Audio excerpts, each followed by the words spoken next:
Okay, illuminated. Be a significant problem for this JetBlue aircraft that is coming in for a landing, we believe. You can see right there the nose gear on this plane is turned sideways. We have Bill Thomas right now in Air 7 over the scene, over Long Beach Airport. We think he might be flying by the tower to have them give a visual assessment of what could be wrong with this plane. Bill. Yeah, that's right, Mark. It's at a low pass right now. As you can see, there is a problem with that. A320 JetBlue coming in now with 146 people on board. That's 140 passengers and 6 crew members, a pilot and a co-pilot up front.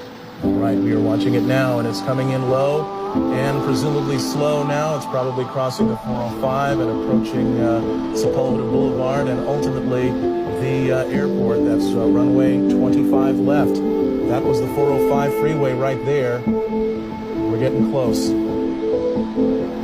25 left, as Mark pointed out, the longest runway at LAX, the one they want to use for emergency landings if they can. And here it comes in now, this JetBlue flight 292 with that front nose gear pointed sideways.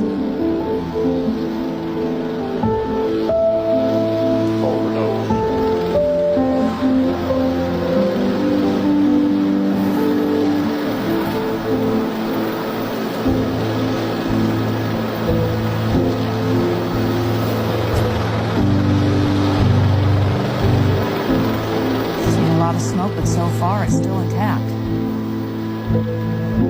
Landing gear. He's now slowing down as best he can.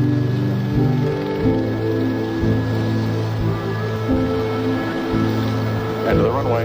Strong landing gear here.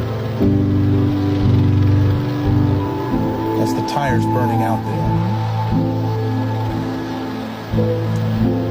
All right. Best of all possible scenarios, it did not collapse. The chin gear, or the chin of that aircraft did not skid down the runway. It has come to a complete stop.